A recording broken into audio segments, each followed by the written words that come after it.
Voltou? Voltei. Oi, Paludo, tudo bem? Como é que vocês estão? Tudo bem, cara. Tudo certo. Então, gente, estava aqui bem comportada, né, Rô? Aí, eu quando vou deixar aqui de vocês entrar... bem à vontade aqui para conversar. Seja bem-vinda, Karen. É a primeira coluna dessa nova temporada 2025. Isso aí, tamo junto, Rô, Tamo Portal junto. Desacato, para fazer um ano bem bonito. Vamos lá, fica à vontade. Bom dia, Paludo. Beijo, Rô. Até mais. Oi, Prof. Paludo. Então, que prazer, que honra ter a tua companhia aqui na minha coluna, pela primeira vez, né, aqui na coluna Direitos das Mulheres. Seja bem-vindo. Obrigado. Para mim também é uma satisfação muito grande. Ainda mais contigo e com esse tema, né? Porque ocupando aqui um lugar de fala que não é meu, mas esperamos contribuir também. Mas é importante, né? A gente precisa desse apoio, dessa compreensão de toda a sociedade para que a gente possa avançar, né? Inclusive, até agora tu fez eu lembrar, eu fiz um vídeo falando sobre, há muito tempo, né? Fiz um vídeo falando sobre o voto feminino. E aí alguém comentou no vídeo assim, mas para as mulheres votar foi o fulano, falou homens, né, que aprovaram essa lei. Eu disse, sim, tinha que ser homem, porque não tinha mulher no parlamento, né? Então, e realmente a gente precisa de toda a sociedade engajada na proteção dos direitos das mulheres. Mas, gente, hoje eu convidei o professor Paludo, porque eu já tive a oportunidade várias vezes de ouvi-lo, de aprender com ele. Então, com certeza, é uma pessoa que agrega muito, né, nesse tema das mulheres em geral. E a gente vai falar hoje, então, eu quero falar um pouquinho sobre o Instituto Política Boa. Quero falar também um pouquinho sobre as eleições para as mulheres, né? Como que ele vê isso e quais os pilares de um planejamento para uma mulher conseguir chegar a um cargo político. Acho que o professor Paludo pode nos ajudar nesse sentido. Então, professor Paludo, fala um pouquinho de ti, da tua formação, né, e de como que tu chegou até o Instituto Política Boa. Conta um pouquinho para nós essa história. É uma história longa. Mas eu atuo no campo político há mais de 30 anos, né? Para não entregar a idade. E ao mesmo tempo, desde 2006, né, eu venho focando também a parte acadêmica para buscar linkar teoria e prática. Então, tenho feito uma formação na Espanha, inicialmente, em políticas aplicadas, é um master, era um curso do governo espanhol focado para a América Latina, turmas da América Latina. Foi uma experiência muito interessante, além de morar lá durante um ano, mas a abordagem, a forma como eles procuram também abordar os temas da política relacionado com a aplicação prática, né? Políticas aplicadas. Eu acho que isso falta muito aqui no Brasil, né? Nós temos cursos no campo da ciência política muito teóricos ainda, né? E aí eu venho para o campo da sociologia política, da UFSC, que fiz mestrado e doutorado nessa área e continuei atuando em mandatos parlamentares, né, já passei por vários, estaduais, federais, em eleições, praticamente, a última deve ter completado 19 ou 20 eleições que eu acompanho diretamente, envolvimento direto, assessoria para prefeituras também, principalmente na área de planejamento estratégico, né? Então, esse é o trabalho que a gente vem desenvolvendo na prática, né, na prática política de planejamento estratégico. E eu, mesmo tendo uma campanha sendo um desafio maior, uma campanha mais difícil, minha opção na última eleição, por opção mesmo, foi fazer uma campanha de uma mulher prefeita, né, Balneário Camboriú, e acompanhei várias outras campanhas de vereadores pelo Estado e fora do Estado também. Eu acho que as mulheres têm um papel fundamental para renovar essa política e está tendo destaque, né? A bandeira da participação política das mulheres vem de uma história, como você já na entrada aqui já manifestou, né? De muita luta. Não foi nenhum homem que abriu espaço, concedeu espaço para as mulheres. Pelo contrário, né? foi fruto da organização das mulheres, mas ainda está muito aquém. Para mim, a grande referência hoje é a política do México sobre a questão da participação feminina.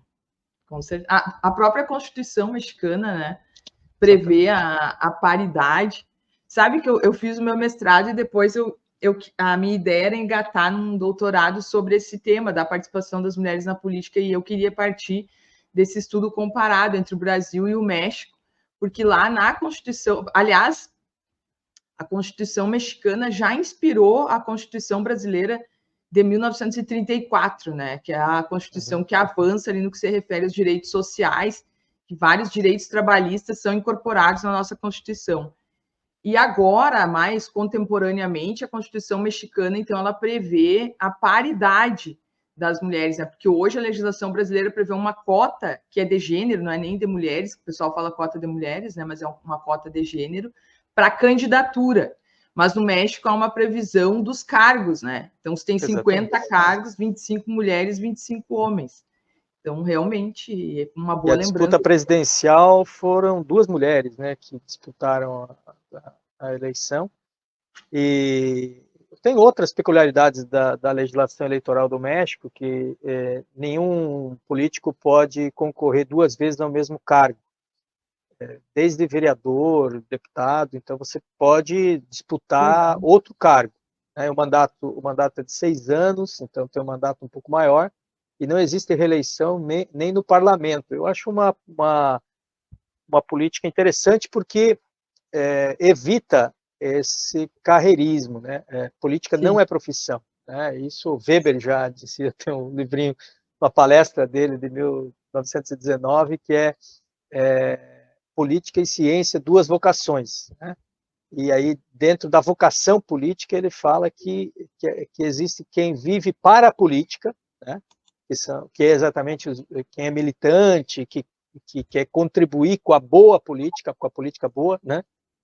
E quem vive da política, que transforma a política numa profissão, numa carreira. E aí existe isso puxa todas essas mazelas que a gente vê, né, ou ouve e acompanha do meio político, quando a política se transforma numa carreira em que as pessoas passam a depender disso e fazer qualquer negócio para se manter na política. Então, é muito legal participar, mas com autonomia, com independência.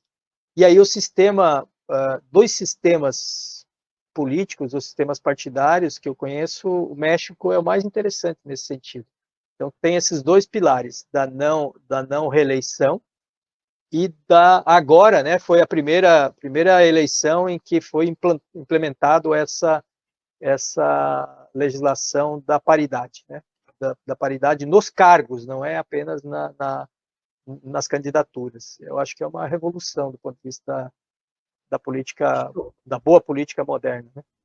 E aí, como é que tu chegou nesse projeto da política boa? E como é que tá, em que pé ele está hoje, né? Qual que é a situação dele hoje e a projeção para um futuro próximo? Eu me inspirei nesse livrinho aqui, ó, do ex-ministro da Educação, Renato Giannini, chama A Boa Política. Ele faz uma análise sobre essa questão da democracia nos tempos atuais, da questão da internet também, o quanto que isso influencia na renovação dos processos democráticos, né? E que, apesar das contradições, é possível, né? Tem espaço para uma boa política daquele estilo aristotélico, a política dos antigos que a gente fala, né? Na ciência política, que é a promoção do bem comum, né? do Rousseau, enfim, desses filósofos mais clássicos, né? E então eu fiz um trocadilho aqui da boa política para a política boa, porque a vivência desses, né, na minha vida inteira praticamente foi atuando de uma forma ou outra com a relação política, e eu vivi muitas coisas. E agora eu acho que essa ideia foi criando. Primeiro eu criei um canal no Instagram, depois eu já transformei o meu canal do YouTube também, que era meu nome, em Política Boa. Depois criei um TikTok, então tem os 3 canais. Agora a ideia é criar o site com esse nome e ampliar para uma plataforma e depois ir trabalhando o desenvolvimento de conteúdos, tanto sistematizar experiências, né, trocar experiências, dialogar com quem, principalmente com quem faz política boa. Então, essa ideia da política aplicada, né, sempre na lógica de quem faz também, não só na teoria. Então, esse é o objetivo dessa iniciativa de transformar também esses canais agora, organizar eles num instituto Política Boa e colocar à disposição para dialogar com as experiências. Então, podemos aguardar ótimos conteúdos vindo por aí. Espero que sim. E formar comunidades, né? Eu acho que essa é a lógica também da internet hoje, é formar comunidades virtuais. E acho que dá para deixar, então, né, o alerta para o pessoal seguir lá, se inscrever no canal. É Política Boa o nome, né? Então tem no TikTok, tem no Instagram, tem no YouTube. Se inscrever.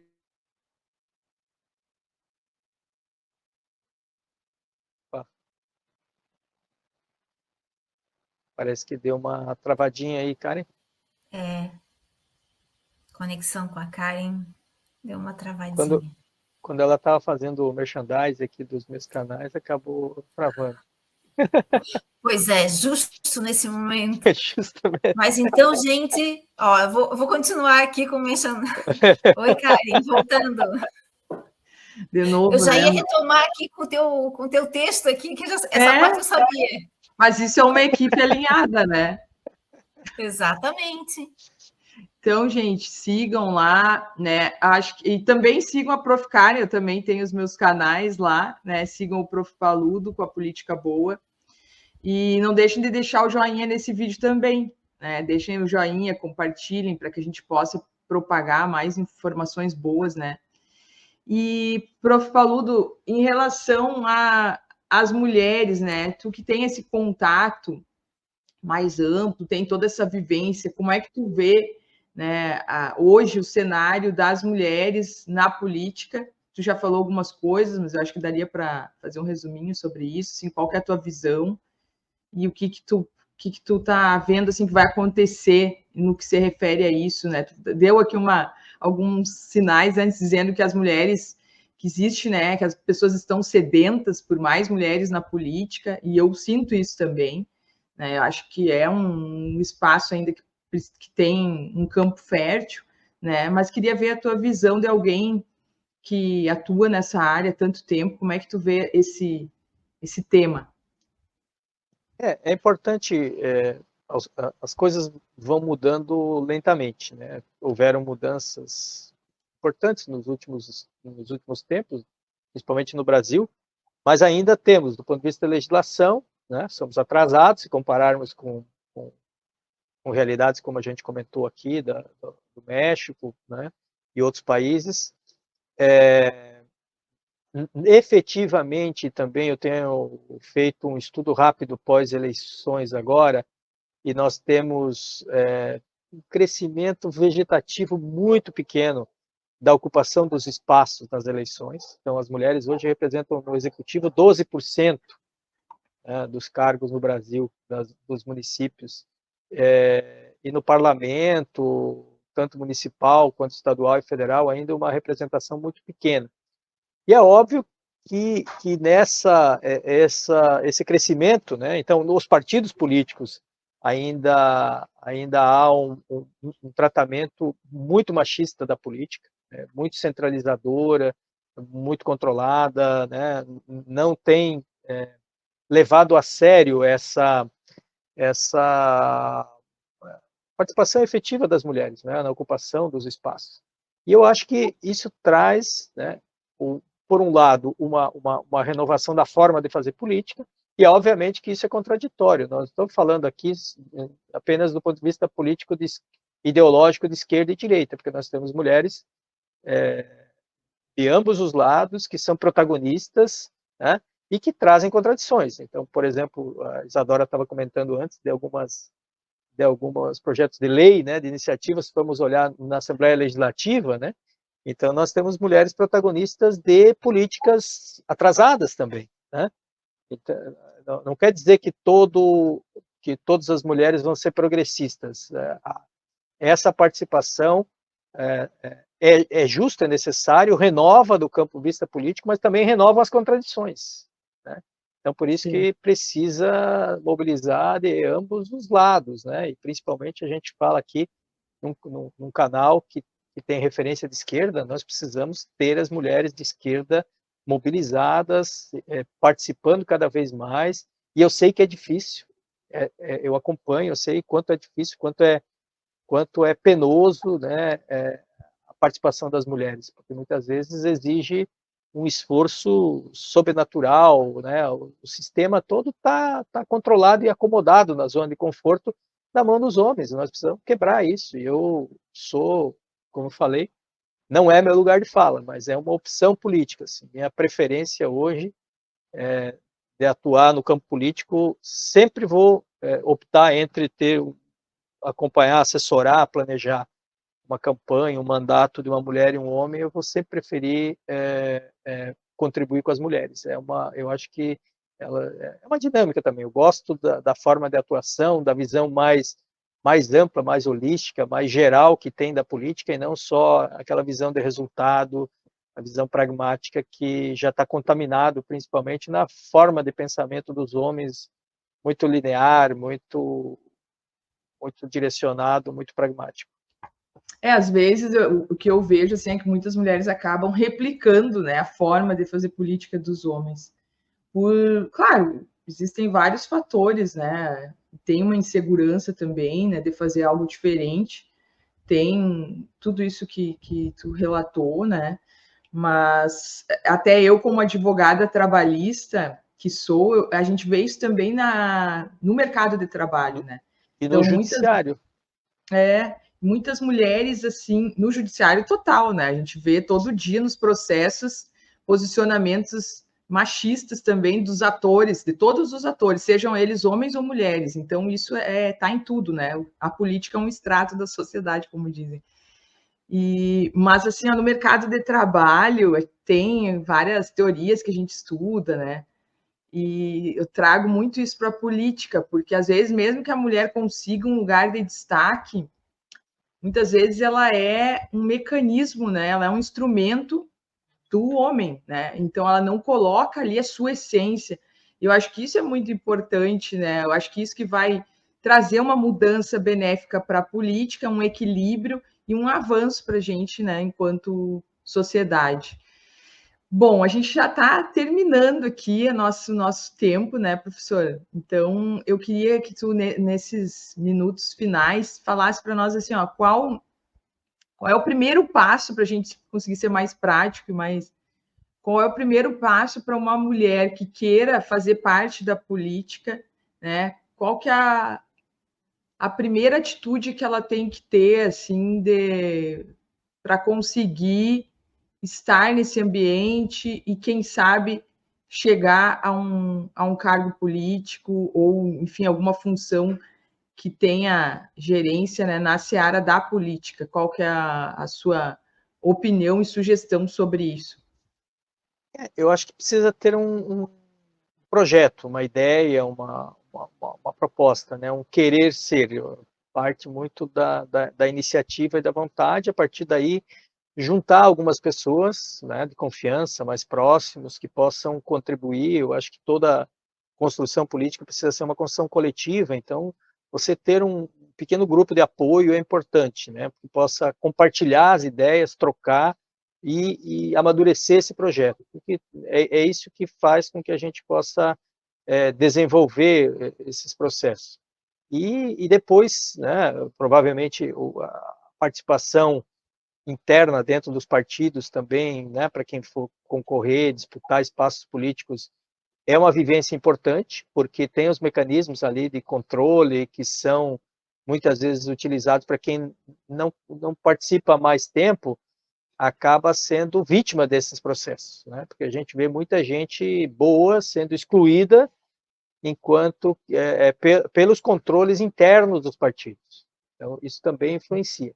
Então, a primeira coisa é ter uma proposta, um projeto, querer, né, ter uma ideia do que desenvolver, organizar o seu coletivo, né, planejar e atuar do ponto de vista social e partidário.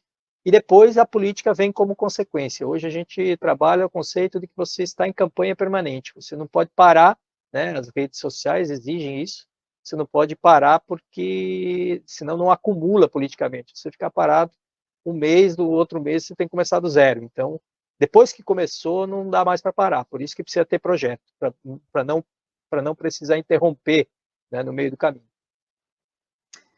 Então tá, prof. Eu agradeço muito, então, mais uma vez, a tua participação. A nossa coluna está com as portas abertas para ti, para as tuas sugestões. Sempre que tiver alguma novidade, estamos aí para divulgar aqui nesse nosso canal. Tá bom? Muito obrigada. E é isso, gente. Até terça-feira que vem, às 9h15, estaremos aí com a nossa coluna Direitos das Mulheres. Tchau, prof. Paludo. Tchau.